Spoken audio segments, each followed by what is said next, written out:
Shalom, everybody. Welcome to this week's edition of Journey Through Torah. This week, we're in Deuteronomy, the book of Devarim, the book of words, the book of sayings, and we are in the Parsha Ekev. Ekev is translated as because, or on the heel of something. Now, why would we have a portion of scripture called because? It kind of gives us the idea of, well, I just said so, right? Well, what's going on here is this. Yahweh is telling the people of Israel, if you do this, this is the result of your actions. This is a result of what is happening here. These are the things that I desire for you, and this is the result of doing those things that I desire for you. Okay? So again, what's happening here is Yahweh is showing us ways of life, ways of path, ways of good, and he's also giving us warnings to where if we walk away from him and say that, no, I don't want to listen to you, I want to do my own thing, he gives us warnings about what that produces in life as well. This is not a magic formula, guys. This is not a matter of if you do this, then poof, you get that. No, that's not it. What's happening here is these are ways of life for you. These are things that I desire for you. This is what I want you to do. And as you do so, this is what doing that produces. Okay? So if we walk in in Yahweh's righteousness, just makes sense. It's going to produce righteousness. It's going to produce life. It's going to be everlasting to us. It's going to be good things around us. If we're doing what he has commanded us to do, it's going to benefit us and those around us as well. It's going to be good for us, for our families, for our communities, for our cities, ultimately, everyone, if we would all just listen to his voice, right? So what is Yahweh asking us to do? Is he really asking us to do all these different rules that you have to get perfect? And if you don't get them perfect, I'm not going to receive you. I shall smite thee if you make a mistake. I mean, is this what's going on? No, not at all.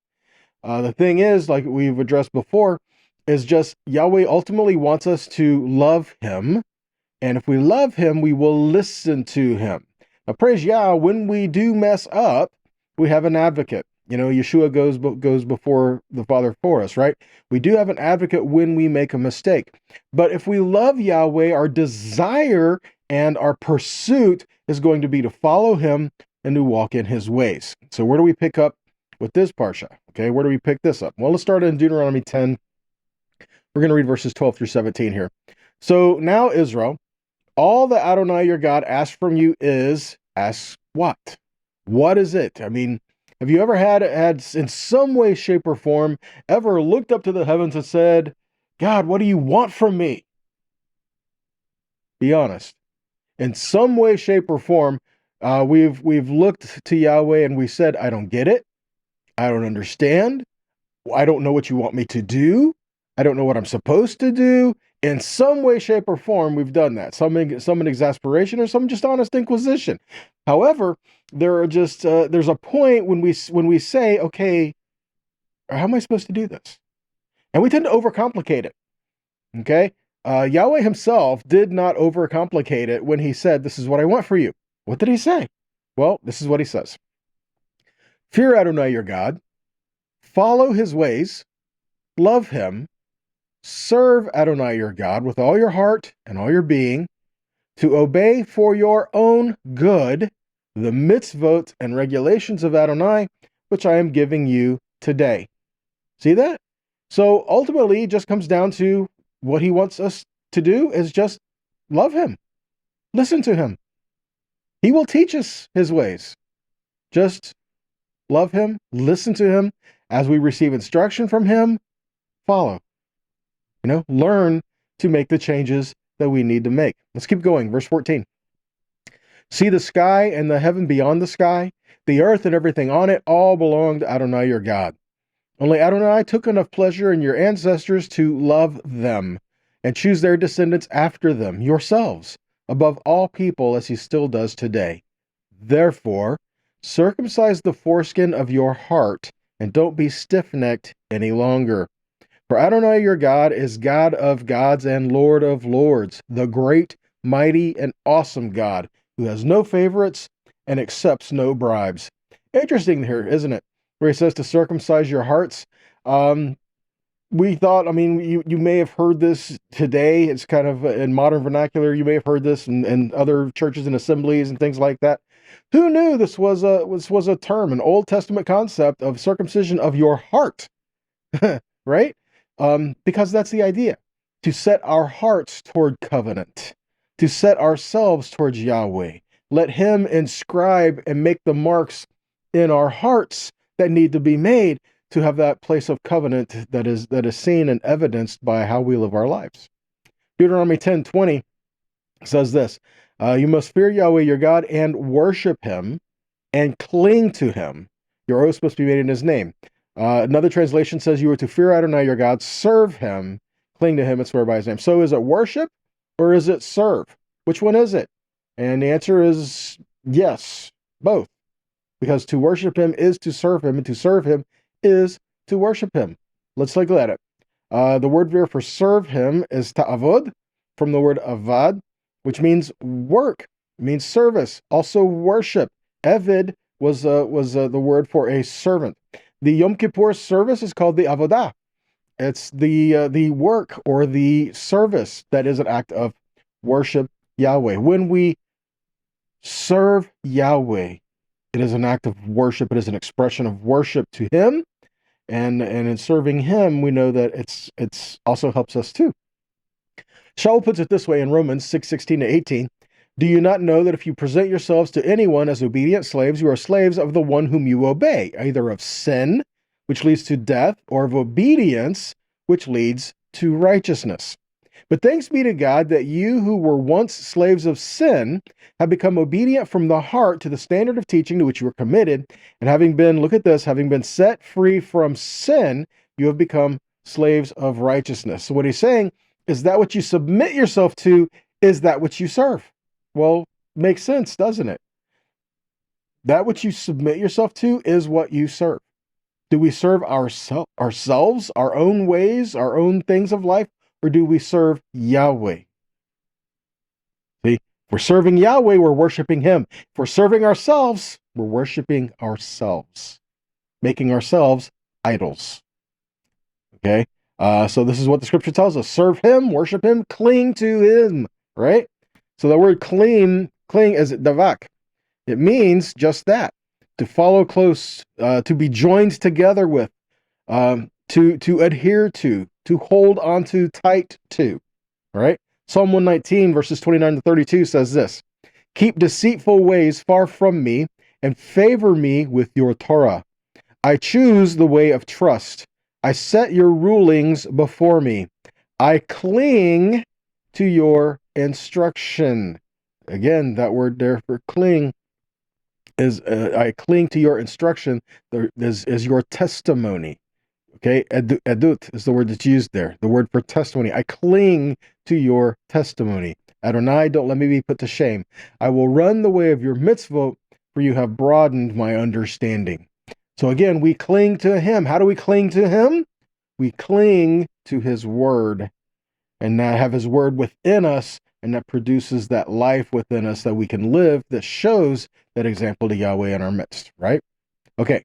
So let's keep moving on. Let's go to Deuteronomy 11, verses 10-25 is what we're looking at here. Go to verse 10. It says, for the land you are going in to possess is not like the land of Egypt from which you came. There you planted your seed and watered it by foot like a vegetable garden. But the land you are crossing over to possess is a land of hills and valleys, drinking from the rain of the heavens, it drinks in water. It is a land that Adonai your God cares for. Stop, look at that. It is the land that Adonai your God cares for. The eyes of Adonai your God are always on it from the beginning of the year up to the end of the year. Yahweh is saying when you go into the land, you're going to have some work to do to cultivate the land. You're going to have some things to make the living there, to live there. You're going to have to do this. It's going to be work. It's not just going to be easy, but remain faithful to Yahweh because Yahweh watches over the land all year. In other words, our relationship with Yahweh will also be expressed in a relationship with the land. There's going to be blessing even in the land as we listen to Yahweh and walk with Him in His ways. He provides blessing. Matter of fact, He created everything, didn't He? So doesn't He have the power to bless and withhold blessing? So therefore, when we follow him, he will bless. Psalm 121 verse 4 says, "Behold, the keeper of Israel neither slumbers nor sleeps." Zechariah 2:12 says, "For thus says Adonai Tzavaot, he has sent me after glory to the nations that plundered you, because whoever touches you touches the apple of his eye." See that? He watches over his people. He watches over his land. Good news for even today, isn't it? Deuteronomy 11:13. "So now if you listen obediently to my mitzvot that I am commanding you today." So what is the mitzvot we are commanded to do? To love Adonai your God and serve him with all your heart and soul. See, we often do that. It's like, this is what God has commanded you. Oh no, commands. Oh my goodness. And there's no grace in commands, really. What is the commandment? To love God. See, where is our perspective? How are we approaching Yahweh and his word? He says, the thing that I command you is to love me. How hard is that? It's only difficult if we just want to do things our own way. If we're not wanting to listen to him, we're not wanting to hear him, we just want to do things our own way, right? So we need to be careful with that. We are commanded, love him. So let's learn to love him. Let's learn to walk with him. Okay? So what we have here, this. The provisions and the covenant and mercy follow those who follow Yahweh. If we love him, we will listen to him. To hear his voice means to follow his word. Taking a look at this. So it is the first two of the Ten Commandments, right? In Exodus 20, verses 1 through 6, it says, "Yahweh spoke all these words, saying, I am Yahweh your God, which have brought you out of the land of Egypt to be out of the house of bondage. You shall have no other gods before me." Verse 4, "You shall not make any graven image or any likeness of anything that is in the heaven above or in the earth beneath or that is in the water under the earth. You shall not bow down yourself to them nor serve them, for I, Yahweh, your God, am a jealous God, visiting the iniquity of the fathers upon the children to the third and fourth generation of them that hate me." Look at verse 6, "Showing mercy unto thousands of them that love me and keep my commandments." Yeshua said in John 14:15, "If you love me, keep my commandments." John 14:21, "He that has my commandments and keeps them, he it is that loves me, and he that loves me shall be loved of my Father, and I will love him and will manifest myself to him." John 15:10, "If we keep his commandments, or if you keep my commandments, you shall abide in my love, even as I have kept my Father's commandments and abide in his love." Revelation 12:17 says, "The dragon was infuriated over the woman and went off to fight the rest of her children." Who is that? Those who obey God's commands and bear witness to Yeshua. Revelation 14:12 says, "Here is the patience of the saints. Here are they that keep the commandments of Elohim and the faith of Yeshua." Revelation 22:14, "Blessed are they that do his commandments, that they may have right to the tree of life, and may enter in through the gates into the city." See that? If we love him, we will hear his voice and walk with him. That means keep his commandments. Yeshua said, "My sheep hear my voice, and they follow me." That's keeping his commandments. Okay? Back to Deuteronomy 11:14. "So if we listen to him," he says, "then I will give rain for your land in its season, the early rain and the late rain, so that you may gather in your grain, new wine, and olive oil." So he says, I will give you rain, the early rain and the late rain. So first off, rain is matar, and then he defines early rain and late rain. So matar, when he says, I will give you the rain, literally matar means just something that has fallen from heaven, something that has come down from heaven. You even hear this in expression of the manna that is bread from heaven. It didn't literally rain from heaven, not that we know of. It just kind of appeared there, and like dew on the ground, but it's like bread from heaven. So matar is what's used there. Okay, so what is the difference between the early rains and the late rains? Well, let's take a look at the rain and take a look at a couple things. Remember, rain is blessing, right? So how does this fit? Well, the early rain is yore, which means a sprinkling, a light rain. This is from the word yara, which means that something that is to flow as water or like rain, or something like an arrow is to shoot or to point at, to teach, to direct, to instruct. See, this is all the root of the word Torah. So the early rain, the light rain, the refreshing rain, these are the things that come like teaching and instruction, just like the Torah was given to us, right? These are the things that we learn. Okay? The early rain, when you first plant something, you don't want a real hard rain, do you? It'll wash away the seed. But if you get the right rain, the early rains, after you first plant something, the light rains come and it just waters the ground. That's great. That's what you need. And then as the seed bursts forth and the plant starts to grow and it starts to become strong, and then you get the wind that starts going and it strengthens the plant as it learns with a little bit of resistance to strengthen itself. Then the hard rains come, and that's what it needs. And again, it's a matter of issues of life. I'll give you what you need. When it's young and gentle, it's the light rains, it's the teaching and the instruction. And then as you grow, the later rains, the hard rains, here's all this water. We'll get that when we need it. Yahweh is good and gracious. He will give us what we need when we need it. Okay? So he says, if you listen to me, I'll give you the early rains and the late rains. Deuteronomy 32, 1 through 3. Parsha Ha'azinu, right? It says this: give ear, O heavens, and I will speak. Let the earth hear the words of my mouth. May my teaching trickle like rain. May my speech distill like the dew, like gentle rain on new grass, like showers on tender plants, where I will proclaim Adonai's name, ascribe greatness to our God.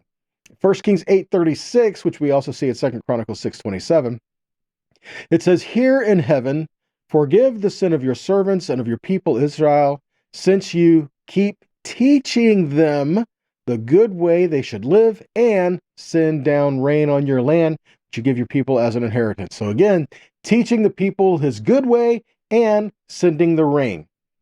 See that? How they go together. Rain is the blessing that follows obedience. Because face it, especially when you live in a desert, you don't have rain, you don't have water, you don't have life. How long can you live without water? Not that long. How much water do you need to grow things? You need it. But your animals, your livestock, you need water. So you are dependent on the water. Yahweh gives it. Okay? So notice even this in the very beginning, the growth and the blessing and water, man, all these things we see together. Genesis 2, 4 through 6. These are the genealogical records of the heavens and the earth when they were created. At the time when Adonai Elohim made land and sky, now no shrub of the field was in the land yet, no green plants of the field had sprouted yet, for Adonai Elohim had not caused it to rain upon the land, and there was no one to work the ground. But a mist came up from the land and watered the whole surface of the ground. See that? It hadn't rained yet, so nothing had grown yet, but he caused a mist to come up. When nothing was there, he caused the mist to come up and to water everything. Okay? So again, the light part there. The rains didn't come till much later, right? But he gave the water that was needed at the time. And then he gave man to cultivate the land and to cultivate all that together and learning to work together in that. So there's a lot in there, okay? So rain is a blessing, and rebellion will cause no rain. No rain is a curse. A drought is a curse. So we need the rain of life, but not rain, the right rain at the right time, okay? Too much rain, you get floods. Not enough rain, you get drought. We need the right rain at the right time, which is what Yahweh said he will give if we are obedient to him, even in days to come. Zechariah 14, 16, and 19 says, then all the survivors from all the nations that attacked Jerusalem will go up from year to year to worship the king Adonai Tzavaot and to celebrate Sukkot. Furthermore, if any of the nations, look at this, on the earth do not go to Jerusalem to worship the king Adonai Tzavaot, they will have no rain. If the Egyptians do not go up to celebrate, they will have no rain.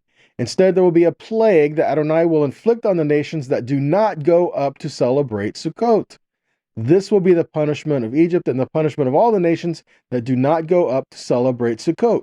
See that? Not celebrating Sukkot, the last of the Moedim, not celebrating Sukkot,